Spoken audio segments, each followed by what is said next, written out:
Plague Tale Innocence. Is it worth a buy? Let's read the words of the developer. Follow the grim tale of young Amicia and her brother Hugo in a heart-rending journey through the darkest hours of history. Hunted by Inquisition soldiers and surrounded by unstoppable swarms of rats, Amicia and Hugo will come to know and trust each other as they struggle to survive against overwhelming odds. They will fight to find purpose in this brutal, unforgiving world. Guys, this game looks absolutely gorgeous. The graphics on this are freaking gorgeous, and I listened to what people said after my Rage 2 review, and so this one has been recorded on a 1070, not the 2080, so you can kind of see a more mainstream graphics card for this game, and it showed a lot. I was getting some rather disappointing frame drops. It was going from anywhere between 30 and I think 56, 58 frames a second, but depending on what was happening on the screens, sometimes you would drop 20, 30 frames, which you do notice. You don't notice kind of small frame drops, but I certainly did on this. You do have quite a few graphic options that you can change to make the game run better. It does look gorgeous, I have to say, but be aware that running this on a 1070, it wasn't running very fluid. Sound wise, really good. It's French, it's set in France, 12th century France, I think, and some of the accents are a little bit comical, but you know, it does really sound nice. The music's nice, the whole thing kind of fits together well, especially with the nice graphics. It's very atmospheric, this game, and very immersive until you start seeing how dopey the fucking guards are.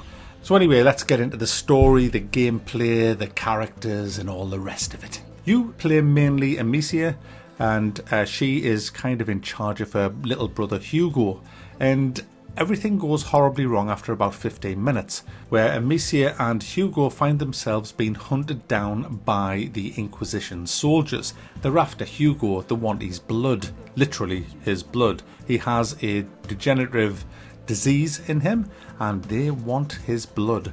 There's a big plague in town, guys, and it's the rats, and they are everywhere, and they are nasty bastards. They will strip you to the bone in seconds. They are bloody lethal, and they are all over the place. They are taking over France. The only place you're safe is in the light, because the rats can't stand the light. So as you go through the 15 or so chapters, which took about 10-11 hours to do, you will pretty much entirely be trying to keep in the light. If you go into dark places, you kind of start worrying there could be some rats about, and unless you've got a torch, you're in deep shite. Now, to actually help you on your way, you have a sling and a few abilities, and you can craft stuff as well. You do get quite a number of abilities to defend yourself. You've got obviously the sling that you can hit people and kill people with. You've got the ability to make people remove the helmets. You can throw this kind of shit at people, which the rats love, and they will go straight for whoever's covered in this. You can also ignite flames and torches from a distance. You can extinguish torches. You get the idea. There's quite a few others as well that you get, but you know, I don't need to go into every single one of them. They're just basic abilities. Distract is another one where you can distract people. You can set fire. Mackie said you weren't going to get into them, but essentially the game is a interactive movie. There's a couple of fights that you have to do. We can call them boss fights if you like, but to be fair, the guys that you're fighting are so fucking slow. They're in slow motion and you're in normal motion. They kind of telegraph everything they're going to do, and it's just pathetic. You have got a dodge ability, which is so annoying because when it's on the space bar, and also climb is as well. So you might go up to climb something and press the space bar and you jump back like a prick. It's clunky as this game, guys. It's really clunky. Sometimes trying to line something up so that the icon will flash to say, yes, you can interact with me now. It's one of them where you haven't, is that it? Oh no, back a bit, forward a bit, left a bit, you. There's that. But this is the thing, guys, and this is where this review is going to be a bit different. It has a good story, and it has good character building between you and the other people, and you also get to play as other characters as well in this, although not very much. You also get different companions to take with you on certain chapters of the game where you have to tell people to do things for you to help you. You can give orders to them to say, you turn this wheel, you go over there and do that. Oh, I can't fit through this small space. You can, you're tiny, will you go through there? And you can do all of that kind of stuff. And you can use them to help you with puzzles and to get through some of the stealth sections. But guys, this is the thing with this game. If you want to hear all about the story and the characters and all of that, there are loads of other reviews, and I've watched, I think, I've read 2 and watched 1, and all I saw was window dressing. That's all I got, just fucking window dressing. So let's just cut through the bullshit and let's get to the absolute nitty-gritty of this, because I find it absolutely astounding that this is getting 9s out of 10s. I really do, because this is a £40 game, and my goodness guys, what the fuck? It has stealth. It has loads of stealth. You will be sneaking all over the place to try and get from point A to point B, and you'll have to go through all these guards who've got these robotic patrol routes. And oh my, it follows the basic rules of stealth games. Distract, throw your little stone, guard, what's that? I'll go and have a look. Or worse still, if you're 10 feet away and one of them actually sees you, he'll go, and start walking towards you. By that time you've f***ed off and you're camping in the Lake District by now, and he's still like, was she? Nah, nothing. It was fine. And it's just, honestly, it is just unbelievable. If you've played Thief, or if you've played Alien Isolation and the stealth sections in that, and then you play this, you'll laugh. It's just crap. The stealth is crap. If you don't like stealth, keep away from this game, because there's loads of it. It's just packed full of stealth sections, this game. Really is. When you're not stealthing, you're puzzling. Guys, what the f***? I can remember, right, me and my mate's dad sitting there with Tomb Raider. One of the early Tomb Raiders. It might have been Tomb Raider 2. Absolutely stuck. Just, well, how the f*** do we get past this? Well, the answer's obviously in this room, isn't it? Let's just stand back from it. There was my mate, he just f***ed off, he'd just given up. So it was just me and his dad just sitting there looking at this fucking puzzle. And it was just like, how the hell do we do it? Well, can we go? No, we can't do that. Let's just stand back. We tried all different ways until we eventually got it. And then it was like, oh wow, that was so damn good that we got that. And I miss them games. I miss them games where you had a puzzle and you had to sit and look at it, you had to stand back from it, you would look at all the different options you had, because there was so many options around, and I've never played a game like that for ages, and I miss them. I miss that level of puzzle. They're proper puzzle games. This, fucking hell, the paint has been out, guys. Yes, our friendly painter, Mr. F***It-Up's been in this game too. Oh yeah, there's a puzzle here. I better paint everything fucking white. Oh yeah, if you want to get out of here, see this?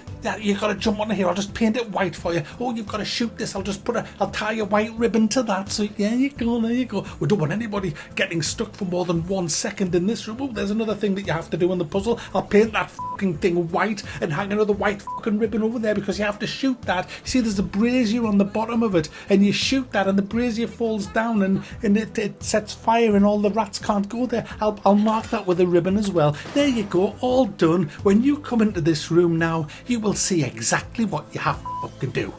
Now I know what some of you are thinking. You're thinking, well, you loved Hellblade Senua's Sacrifice and the puzzles in that weren't exactly jaw-dropping, groundbreaking stuff. Yes, but there's a big difference between this game and Hellblade Senua's Sacrifice.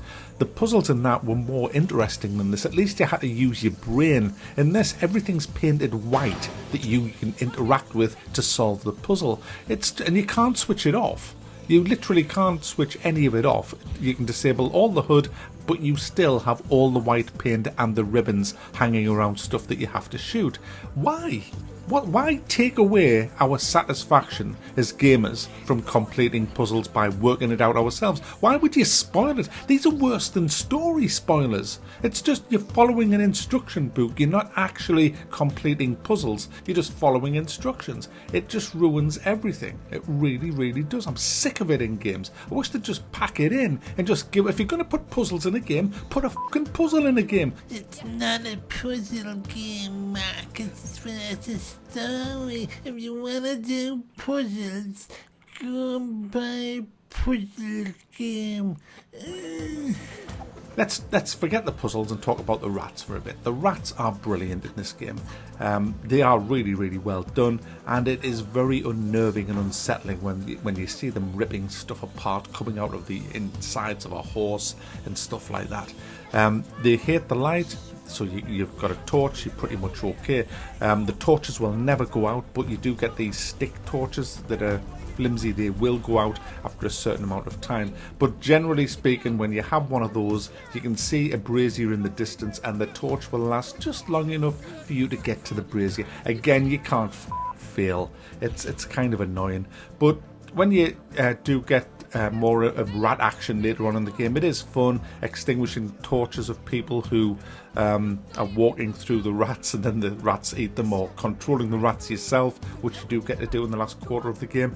It is fun, and it adds a new dimension to the game, and the game is immersive, but like I said earlier on in the review, when you start seeing how bad the actual guards are, the stealth is, it just kind of rips the immersion away from you, and you then realise you're in a really shit stealth game.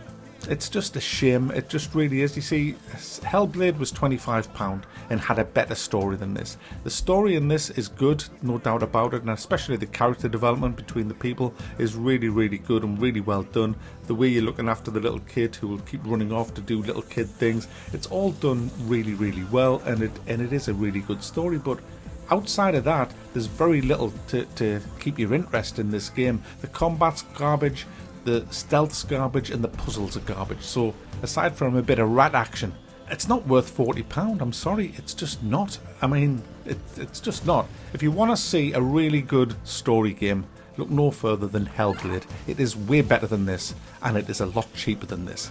And for that, I'm going to give this a middle thumb, because if you are just out and out for the story, then I guess in your world it's worth it. But in my world, I need more than just a good story. Want a good story? I'll go and buy a fucking book.